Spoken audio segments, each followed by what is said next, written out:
What is up, guys? So The Flash is now officially back with its 6th season and its first episode titled Into the Void, and in this video I will be reviewing this episode, also talking about the Crisis on Infinite Earths setup from the episode, which in this year of reviews, starting with this season, that's what I'll start each review with up until Crisis. After that, obviously I won't, because there won't be anything, but in this review I'll talk about the Crisis on Infinite Earths stuff first, which this episode does have a lot of, not as much as I expected, but they're definitely going deep into the Crisis, into the next episode, or in the next episode. But with that in mind, let's just start the review with the Crisis stuff.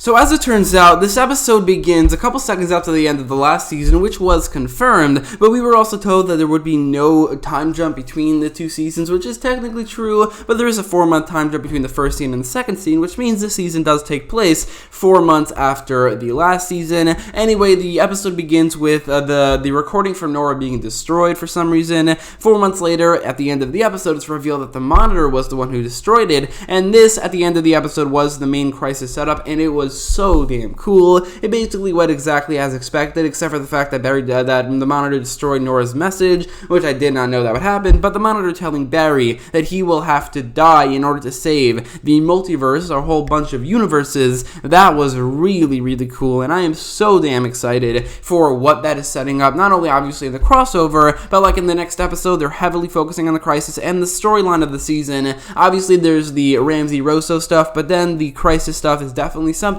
that not only this episode set up very well, but it's something that I'm very, very excited for. Also, not to mention that the actual scene, it's very, very cool. Whenever the Monitor shows up, it enhances the scene a lot, and this was no exception. So the Crisis on Infinite Earths setup in this episode was really good, and I think that obviously out of the 3 episodes that have been released so far, it's probably the best Crisis setup. With in Batwoman, there was the fact that Batman debut, probably the Kevin Conroy version. In Supergirl, there's the Martian Manhunter stuff with his brother, but here with the Monitor, it's gotta be the best one we've seen so far, but maybe Arrow's first episode Crisis setup will be even better, because also that season is surrounding mostly the Crisis.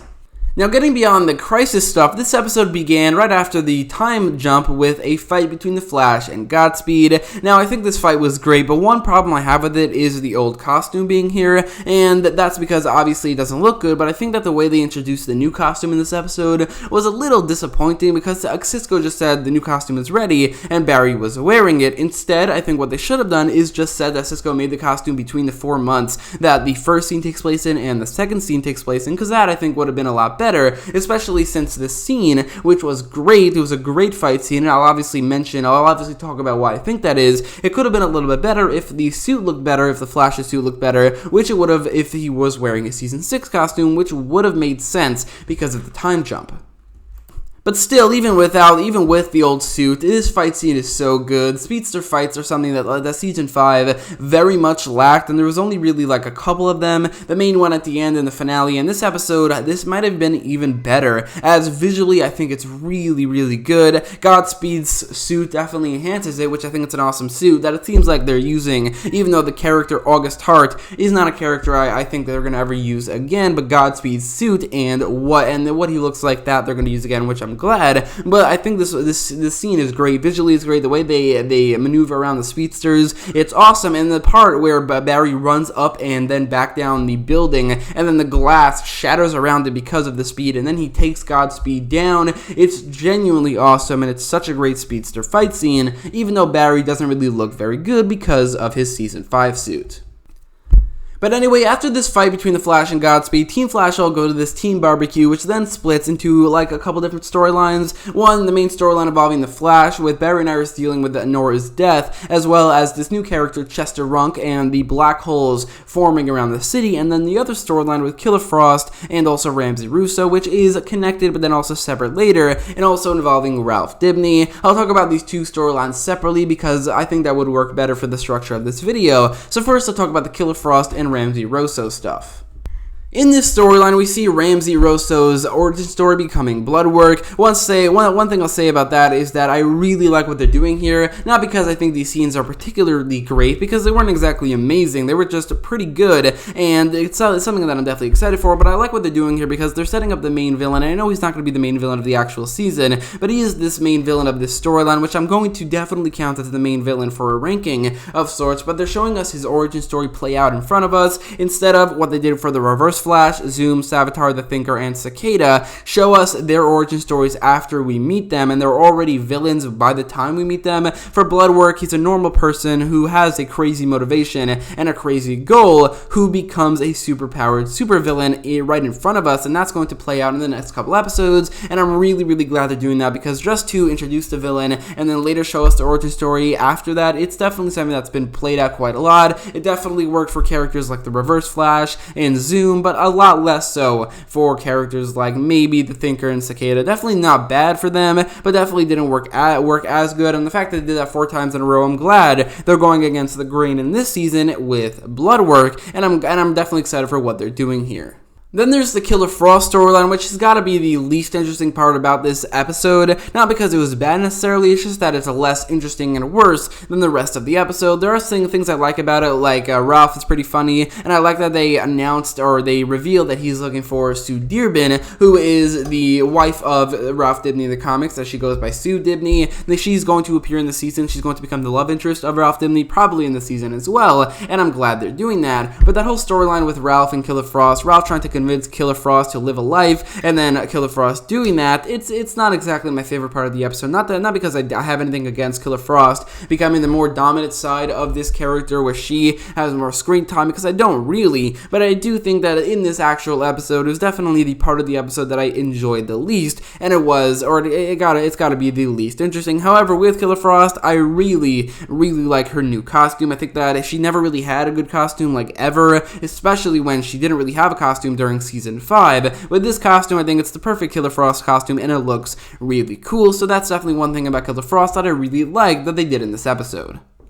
But then there's the main storyline of this episode, involving mainly Barry Iris and this new character Chester Runk, but really every character in Team Flash and the show, except for Ramsey Rosso, is a part of this storyline. But the Flash fights Godspeed, and they go to this barbecue, and during this barbecue, Iris learns that Joe accidentally threw out her old purple jacket that she wore when she became the Flash and got his powers, and also excess used for her costume. Then she went to the junkyard to find the purple jacket, but then a black hole opens, which is where the title of the episode, Into the Void, comes from, because the void being the black hole. And I gotta mention, I didn't know the black holes would be a thing in this episode, and I feel like the writers between the Flash and Supergirl probably didn't coordinate this, but it's crazy that the first episodes of the seasons of the Supergirl Season 5 and the Flash Season 6, coming out 2 days between each other, both heavily involve black holes, with the Supergirl episode being titled Event Horizon, which is what the black hole is called in both episodes, and that is basically a black hole. In this episode also, Into the Void, it's crazy that they're both about black holes. Batwoman wasn't, but it's very possible, not likely, and I highly, highly doubt it, but if Arrow is as well, that would be insane, but I just had to mention that because I think that is crazy.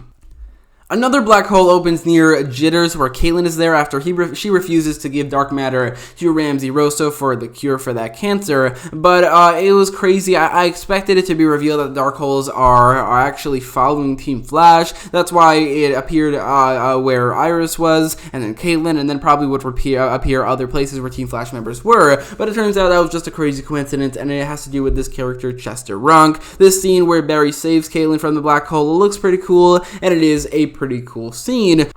But then we're introduced to a new character named Chester Runk, who in the comics, Chester Runk is a character named Chunk, who is a lot larger in the comics. He also has these multiverse abilities, and it's no coincidence that they're introducing Chunk right before Crisis on Infinite Earths. He's definitely going to come into play in that crossover. Maybe he can open black holes, maybe he can replace Vibe as the main way that the characters go through the multiverse, but he's definitely going to come into play in the crossover. He's definitely, I think, a fun character from what we've seen. Chester Runk's abilities could definitely end up being very interesting, and his personality could also maybe bring something to this show, but it's revealed later that the black holes are actually half of Chester's consciousness, and they went to the junkyard as well as CC Jitters because he has kind of some sort of emotional connection to both of those places. But then Team Flash comes But that leads to Team Flash coming up with a way to stop the black hole while also saving Chester's life. Barry in his new suit, again, not the ideal way to reveal the new suit, but it is fine because this scene is really cool. Barry begins to run into the black hole while Cisco plays the Flash Gordon theme song, which works really well because it really enhances the scene. But also Flash, it obviously fits. They never even say Gordon, so there's nothing wrong there. But also the theme says that Flash is the savior of the universe, which is definitely a nod to the fact that he's going to have to save the universe and also the multiverse in the upcoming crisis. But this scene, I think, visually is great when Barry's inside the actual black hole, where he's basically in space. It looks really good with the theme in the background, with the new suit. It all works perfectly for the climax of this episode.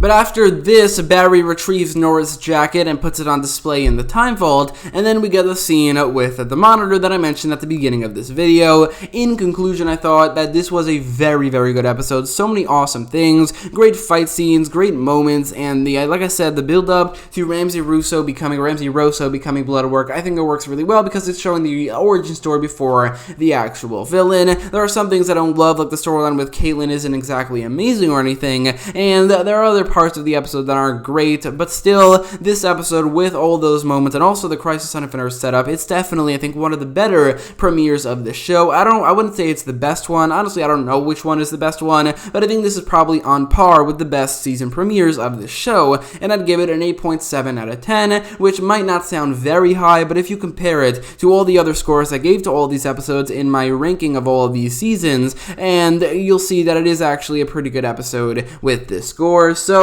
with that in mind, let me know in the comments down below what you thought about this episode and what would you give it out of 10. If you like this video, make sure to leave a like, share, and subscribe, and definitely stay tuned for my trailer breakdown for The Flash Season 6, Episode 2, and thanks for watching.